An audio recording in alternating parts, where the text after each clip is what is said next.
Hello again, and welcome to Herd Immunity News. I'm Marcus Botza. Today, I have with me the leader of the Heritage Party. I have David Curtin. David Curtin is a regular on GB News. He's to be found all over the place. Please check out his Twitter account, his YouTube videos, which we will leave the links to, but also check out the Heritage Party itself.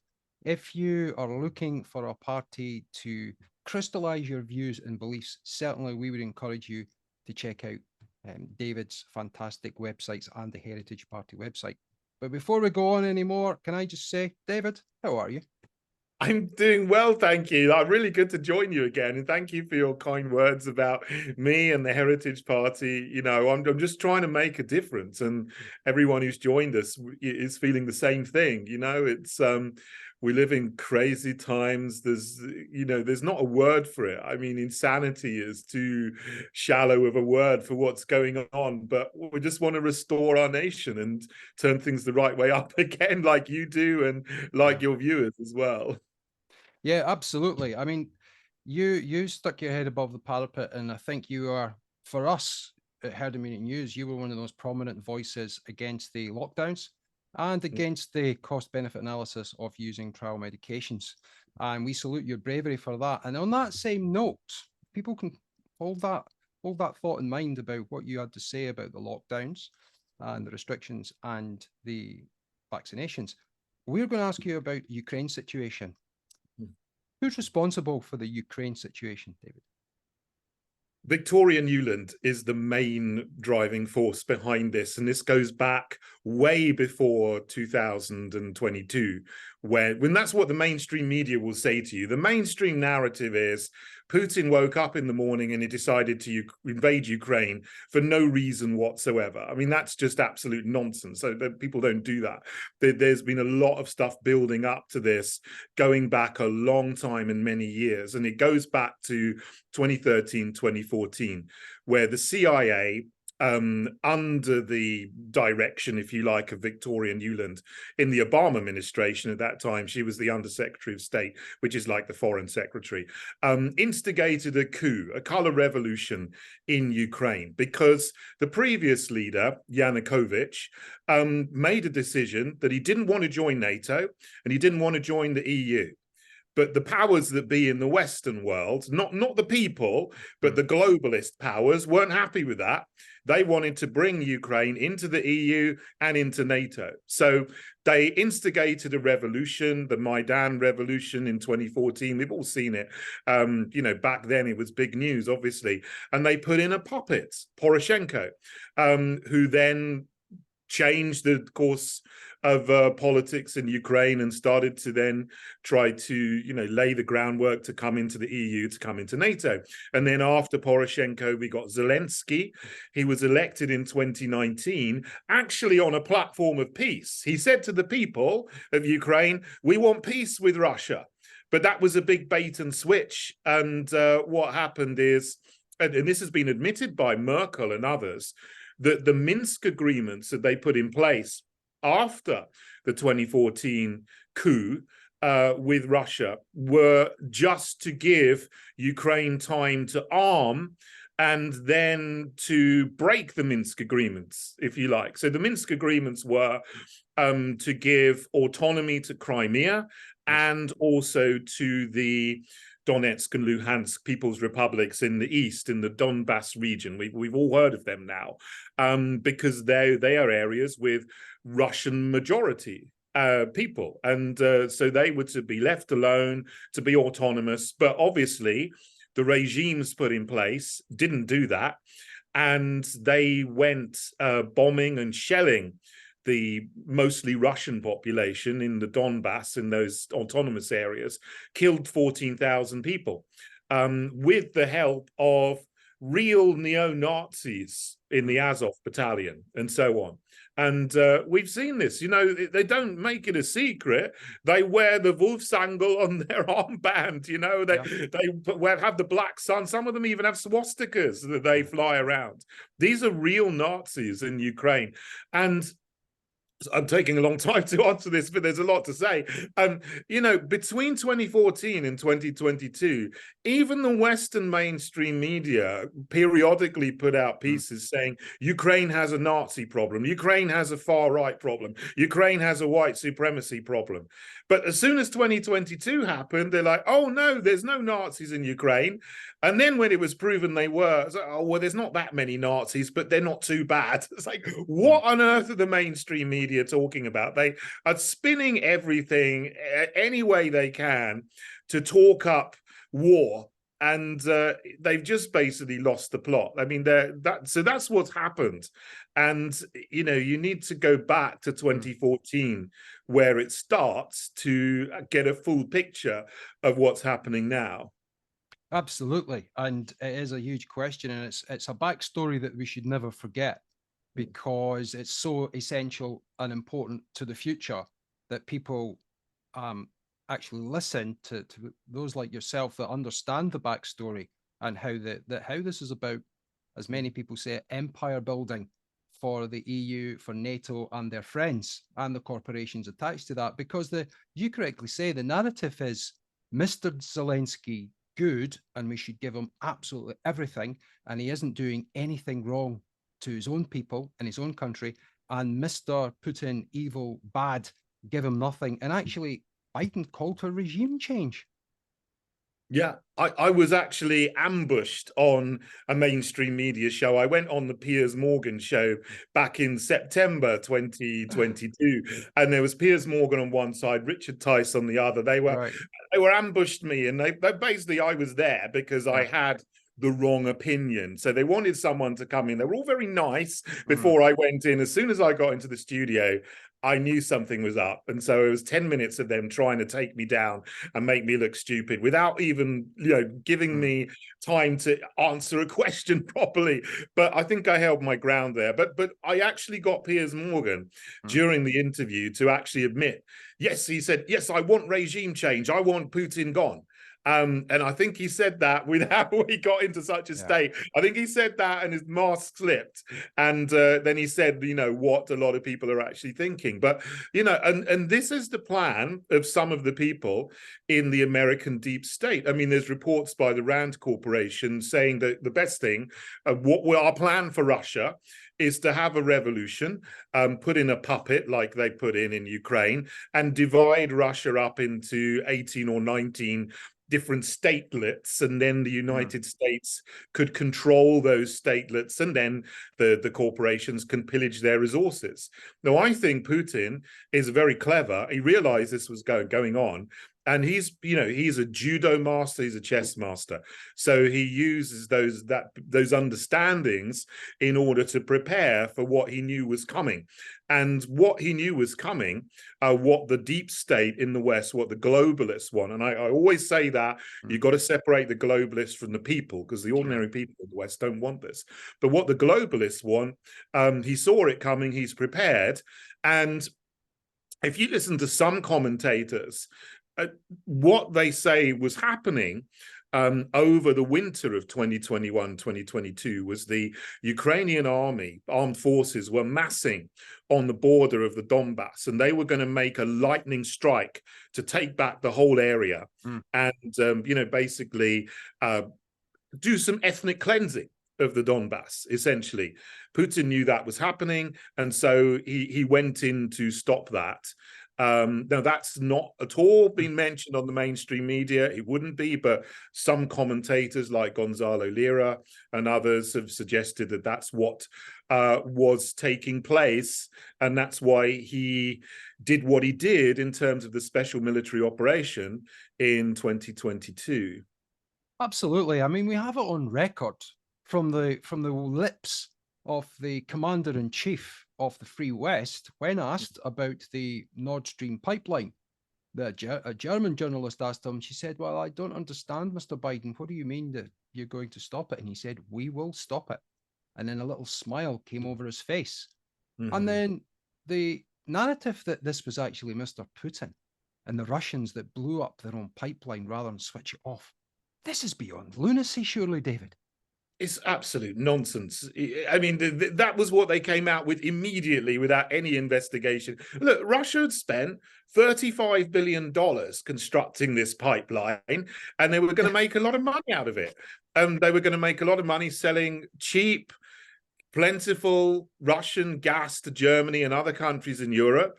And, you know, therefore, the German economy would benefit. The people in Germany and other countries would benefit because they'd be able to continue to grow their economy. But yeah, Biden said those things. It was very creepy and it was very nefarious. And you could see, you know, what's he got in mind? I mean, at the time when he said that, probably no one really registered because at the time, most people didn't know what Nord Stream was. But obviously, as the conflict went on and that was blown up in a terrorist attack, and it was a terrorist attack, then it became obvious that, you know, he knew something that was going on. And then you had the report by Seymour Hersh, you know, the world-renowned investigative journalist who's pointed the finger at the United States and Norway. And then later on, another article said the United Kingdom, to our shame, was involved in that as well.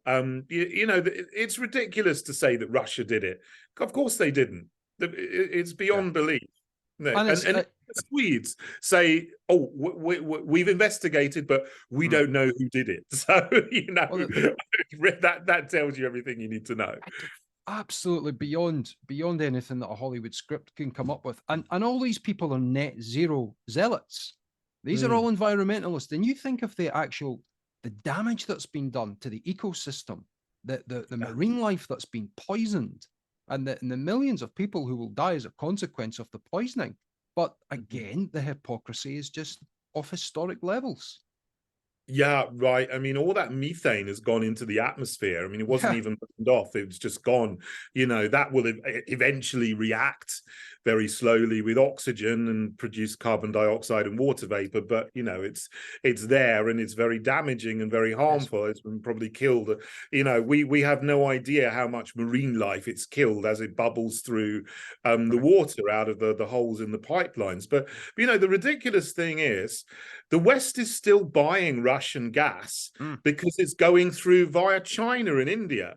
So they're selling it to China and India. They're liquefying it, putting it on boats, sending it to Rotterdam, then deliquefying it and then using it. But we're paying about 3 times the price for it. So, you know, we're still using the gas. It's just not coming directly from Russia through Nord Stream. So the whole thing is just utterly balmy. And also, you know, another thing that Condoleezza Rice said, I think it was her, so, you know, I think it was a few years ago, that said that, well, the Europeans need to change where they get their gas from. So they've obviously got some plan, you know, which is now being enacted as well. So the European nations are buying gas from North America as well, you know, so the imports of liquefied natural gas from America have vastly increased. And so, of course, the American corporations are making lots of money because they've changed the markets. So, you know, one aspect of this is financial. The other aspect of it is, you know, the globalist plans and of the power-hungry maniacs. Well, you hear it, it fits into the narrative right on the back of COVID, doesn't it, about the rising cost of everything. I like to use the cost of lockdown crisis, that term, rather than the cost of pandemic crisis. You know, they use it as the pandemic. This is the new pandemic, isn't it? This is the narrative that fits into almost every single member of parliament to a man, and almost every single media outlet in the West has taken one side of the debate, and that's Mr. Putin bad, Mr. Zelensky good. But if we can get on a little bit about what's going on, it seems to be the Black Sea has almost been totally controlled now by the Russians, and they're moving into Odessa. Why are those two regions so important to the conflict?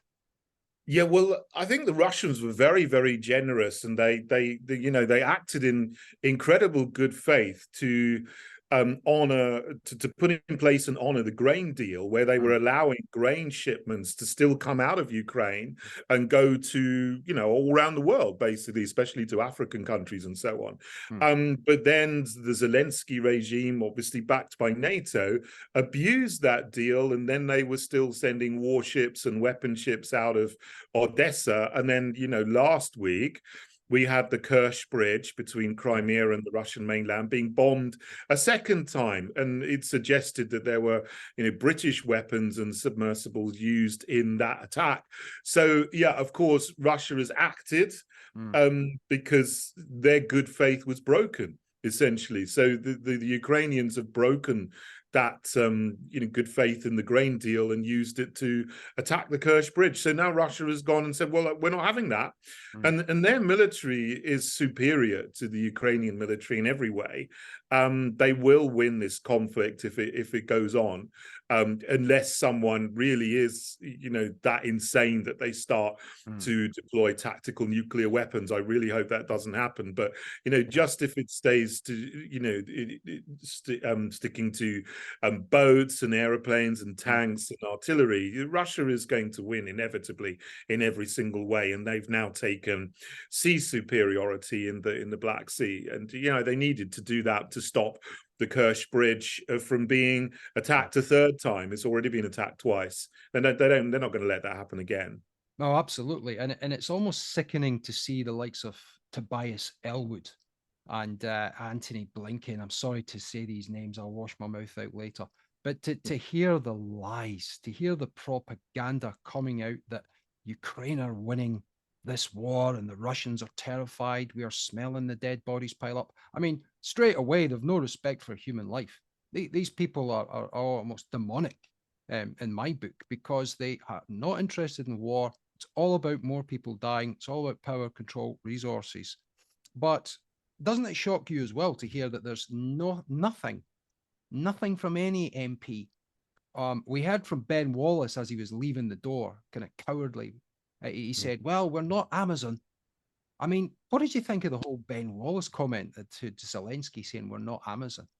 Well, I mean, that's one comment out of thousands of things he said. And over the last year and a half, well, he's done nothing but escalate war, give more weapons, meet Zelensky, give more money, give more weapons, and talking about this and, you know, talking about Russia being defeated, Ukraine winning, and so on. I think he was probably, you know, a little bit perturbed at the NATO conference, because you could see the strains coming out into the open at the NATO conference, as Zelensky himself said, you know, blames the West to say, well, we're not winning because you're not giving us enough weapons and enough money, when, you know, we've given them billions of pounds and huge amounts of weapons. I'm not billion.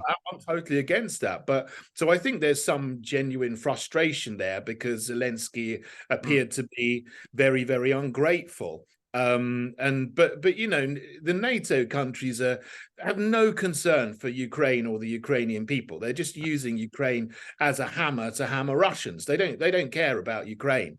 But you know, so there's lots of sort of cognitive dissonance everywhere among the people who are doing this. But yeah, I mean, I wouldn't credit Ben Wallace with anything, because he's been one of the people who's been one of the prime warmongers over the last year. And it shows you how deluded the Conservative Party are, when Conservative Home did a popularity contest reading, and Ben Wallace was sitting at the top with 77%. So it shows how deluded a lot of poor people in the Conservative Party are. But as you correctly say, there is a cognitive dissonance. People don't want to really look at the other side of it. And I mean, I'm hearing stories coming from inside Ukraine about churches being closed down, about priests and ministers being arrested, and also about press ganging people into action because they're actually running out of troops. What do you make of those stories? Well, this is what's really happening in Ukraine. I mean, you get one narrative from the mainstream media which is completely false, but you know what's happening is there for everybody to see on social media now. You know, the press ganging of people. I mean, you thought this is something that's gone out with the 18th century, but this is happening now. I mean, I feel very sorry for the poor young Ukrainian men who've got no military experience whatsoever, because they've run out of soldiers. You know, they've been decimated over in the war of attrition and in the trenches. Now they're going around press ganging, you know, poor young men to go to the front, and what they last 24 hours and then they're dead. I mean, this is absolutely appalling. And, you know, the people, the globalists in the West want to keep this going, you know, and they talk about freedom and democracy. There is no freedom and democracy in Ukraine. I mean, my friend Gonzalo Lira was arrested on the 1st of May, and he's been locked up and disappeared. I don't know where he is. No one knows where he is. No, he's been taken by the Ukrainian Secret Service. What for? For talking to a camera, for talking on YouTube. He's done nothing wrong. But, you know, this is the freedom that you have in Ukraine. It's no freedom whatsoever. And there's no democracy, because he's banned all of the other political parties. And he said, well, he's going to delay elections now until after the conflict has ended, whatever that means. And there's no free press anymore, because he shut down all of the press organizations and television stations, which are not the official government television station. So there's no freedom, there's no democracy, there's just terror in Ukraine. Absolutely. And that's backed by neo-Nazis. Well, that's the reality. It is. It's very true. And this is the information that's coming out, and good people like yourself, you've got the tenacity, you've got the bravery and resilience to actually put all these points out. And as you were mentioning, kind of alluding to Mr. Tice, he's kind of, I don't want you to obviously deep dive on him because we've only got so long, but obviously there's parties like that are seen as alternative centre right, and they've taken the narrative hook, line and sinker, because they're afraid to comment and put their head above the parapet. You just hear little rumblings, and to a lot of new people to politics, this isn't good enough. But just to get your take on the on where this actually ends up, because the West is running out of materials very, very quickly. They don't have the manufacturing base to produce weapons and goods, certainly like the Russians do. They're running out of resources very, very quickly, and this is going to come to an end sooner rather than later. We'll hope and pray for, because Chinese have backed the Russians. When do you think this comes to an end? Looking at your crystal ball for me. You're actually right. I mean, so they've run out of men. The regular army has either been, you know, they've either been killed or injured mostly. So that they're losing men by tens of thousands every week, you know, in this counteroffensive. It's just a slaughter. They're running out of weapons. So every time the Western leaders escalate by sending HIMARS and then Patriot and then Storm Shadow and then Leopard tanks and Challenger tanks, every time they just get blown up. You know, they get taken out, or they go onto the black market. So it's not working. They're running out of weapons. So now Biden is sending cluster bombs, which is hideous. You know, there is absolutely no morality in that guy whatsoever. It's against like every understanding of like international agreement. You don't do that. So they're desperate, but even that is not working. It's not turning the tide of the battle. So the Russians have broken through the Ukrainian lines near Kupiansk in the north of Bakhmut, you know, because the Ukrainian lines are getting thinner and thinner and thinner. Sure. It's only a matter of time before they run out of men and weapons entirely, and the front lines collapse everywhere. And then the Russians will be free to, you know, just walk, you know, up to the Dnieper River, essentially. You know, that will happen sooner or later. I think the Western leaders realize, you know, with the tensions coming out at the NATO conference, like we touched on before, they know the game is up. They know that, you know, that this is not working. Even the New York Times last week or this week has written a couple of articles suggesting that, well, Ukraine isn't going to win now. This is going to be a very long stalemate. Now, that's a massive change from the prime warmongering paper and mouthpiece of the Biden regime, from like, we're going to win, we're going to win, we're going to win, to, well, this is stalemate. So that's kind of admission. It's not going to plan. It is going to end sooner rather than later. And thank goodness for that, because it will stop the slaughter, I think, you know, and everyone who supported this dreadful war needs to be gone. They need to be out of office. They need to be out of power. They need to be brought down. and put somewhere where they never affect anyone else again. That's my view anyway. Amen. Amen to all of that, David. It is a disgrace, and those people will walk away. The people like Joe Biden will be carried away or wheeled away at the rate he's going. And Rishi Sunak will maybe have an extra couple of billion in the bank. He's toast. I mean, you just have to look at the by-election results to find out that he's gone. I mean, they got the ULEZ in Uxbridge and Ruslet, I think, because, sorry, they got the seat because of ULEZ. Yeah, exactly. I mean, yeah. I know you're involved heavily with London. You know, you're well known in London, sir, and well loved in London, and that's spreading throughout the rest of the UK. There's no doubt about that. Not just blowing smoke here, but I don't want to get into the ULEZ situation. Maybe we can do that another day, because I've got a lot of contacts down in London, having lived there myself for 10 years. But just in the time we've got left, thank you very much for the Russian Ukraine situation, because there needs to be more of this. You've encapsulated it fantastically well. Thank you. We get into the intricate locations, and people, I think it's a bit like chaff and flare. It's there to confuse a lot of people about the geography, about where actually the fighting's going on and how well they're doing. There's a piece in the Daily Telegraph today on pages 4 and 5, and it's got a complete spread of where it's going, what's happening, and how Ukraine is winning. I think these people need to go back and look at the definition of winning again. But look, on to another subject. Nigel Farage is well known to you, sir. You've worked with him for many years, and you know him very, very well. Was he the wrong person to pick on by Coutts? Yeah, I mean, this is a much, much bigger issue than just Nigel Farage, but he's become like a lightning rod, if you like, for the issue. This is banks cancelling people and cancel culture in general. But, you know, cancelling people from having access to banking facilities is far more damaging to people than stopping them from speaking on a stage, because you're actually disqualifying them, you're excluding them from life in total. They can't engage in the economy if they don't have a bank account, or it's very, very difficult to these days.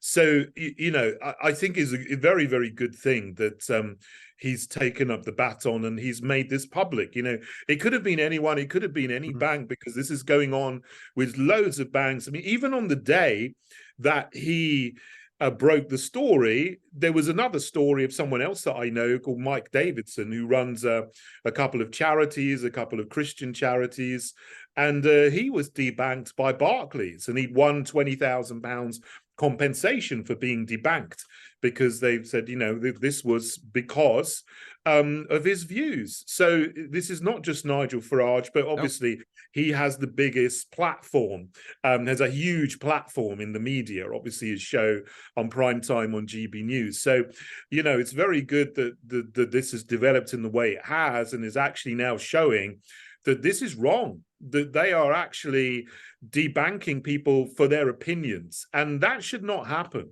in this country. I mean, it would have been unthinkable 10 years ago, because no one would have done it. I mean, this is all new, and it's this ESG ideology, this environmental, social and governmental, which has come in, and that's a very new thing. But it comes on the back of the equality, diversity and inclusion agenda, which also is relatively new, but been going on for a little bit longer. But, it's all part of the long march through the institutions to capture them, to change their values, or to put in sort of new values, as they say. And so banking, as a lot of industry and a lot of institutions, their main concern now is policing people's values rather than looking after people's money, which is insane. Banking should be about looking after people's money, and that's it. It should not be about policing people's values and policing people's opinions. And what Nigel Farage has done, on behalf of thousands and thousands of people, is that he's shown up, this is what's happening. And there's many, many more people who are appalled at this and Mm. stand against this than the small number of people, albeit powerful people, who are instigating this kind of thing in our institutions.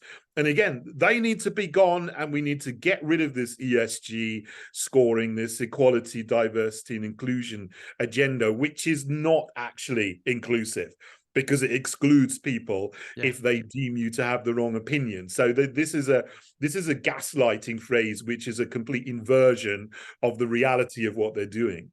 Well, life is all about opportunities, and politics is certainly about opportunities, as you well know.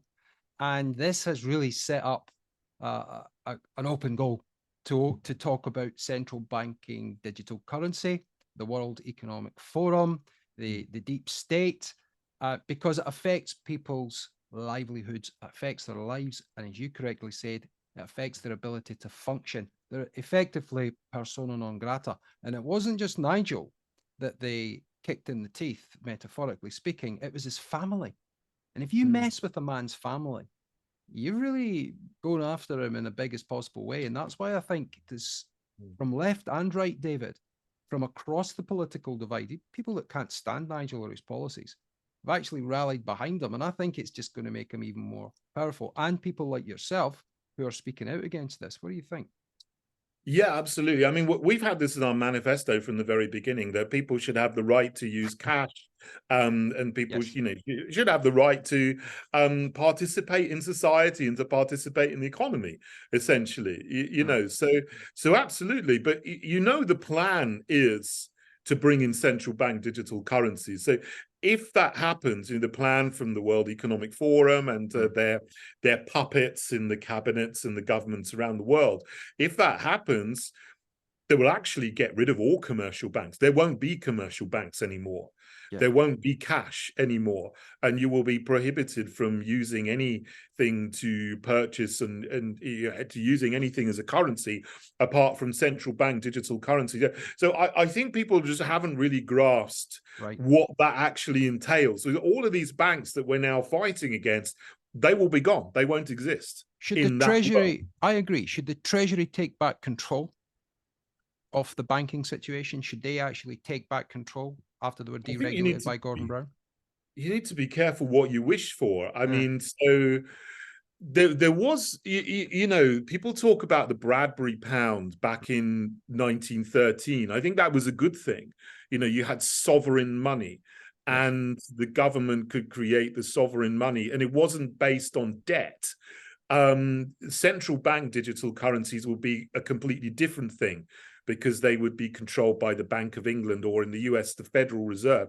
And they actually are private entities, where the Federal Reserve is, rather than sort of the Treasury, which is a sovereign entity. So, there's all kinds of hidden things behind the scenes that I don't even totally understand about what's the relationship between the Treasury, the Bank of England, the Crown Corporation. I mean, I'm still looking into that. There's a lot of opacity and a lot of smoke and mirrors, and so I still find that hard to get my head around. If something comes in terms of sovereign money, it needs to really be sovereign and to enhance freedom. But you must be careful that we don't wish for a system and implement a system where there's a bait and switch and gets us into the slave system where we're controlled anyway. But my preference would be, gold and silver. Gold and silver is God's money, and any currency should be backed by gold and silver. The problem is, we've had fiat currency since 1971. That, by its very nature, is inherently inflationary. And, now we're going into the realms of hyperinflation. If we're not careful, the whole thing is going to collapse. Even some people might say that's inevitable. But what goes in its place, this is a much, much wider discussion, and there's so much more. But maybe we'll get you on another time, because the damage done by Rishi Sunak and Hunt has been cataclysmic on our economy. And I know you've really gone in on it, and your party, the Heritage Party, have spoken out about the lockdowns. From day one, you were on the case saying, look, the damage financially, not just socially as well, but the damage financially this is going to do to our country, 500 billion, David. That's a conservative estimate. no pun intended. And obviously under Labour and the SNP, the Liberal Democrats, it'd be even worse because they were looking to lock down even further. But the Heritage Party and yourself and your good self were saying right away, we need to end the madness of lockdowns. Am I right? Absolutely. Yeah. The lockdowns, you know, they did incredible damage to our economy. And that's it. With the quantitative easing you had, you mentioned 500 billion pounds there just for the lockdown. And that's on top of all the other rubbish that we're spending money on, you know, that you can foreign aid and migrant hotels and HS2 and diversity offices and Quangos and net zero and the Ukraine war. You can put it all together. You've got probably $1 trillion of extra debt. Yeah, if you have a fiat currency, you have to be totally responsible and never spend more than you have because it's not backed by anything. But the trouble is the governments can do that. They can, because we've got a hard currency, they can borrow and borrow and borrow, do more quantitative easing. And every time they do that, that feeds into inflation. So if you increase the amount of currency by 25%, which is what they've done in lockdown, you automatically will get 25% inflation, because you're increasing the number of currency units by 25%. That is just, basic economics. And because they haven't been responsible. So to make the system we have even begin to function properly again on a long-term basis, we need to get back to balance. Never spend more than you bring in taxation or whatever, and stop being financially irresponsible and spending money that you don't have. Absolutely, well said, and I think that's why people should go and check out your economic rationale on the Heritage Party website, which we will leave the links to, because as the war goes on, as the net zero lunacy, as I call it, and I think you call it as well, goes on, it doesn't look good for the future. We don't want people to be really pessimistic about things, but with the rising costs and war, the pressures put on our entire infrastructure through mass unlimited unfettered immigration. That's why we need people like you, Mr. David Kurten. That's why we need parties like the Heritage Party to grow. And if people are feeling that they don't have a way of addressing these things, I recommend they check you out. And that's going to be a good thing, I think, seeing you emerging. And there are a few others emerging, but I think they really need to start reading the pages and watching your interviews and watching your great YouTube videos, which I'll put a link to. But all it remains for me to say now is, Mr. David Kurten, thank you very much indeed for coming on to Herd Immunity News. Thank you. Cheers.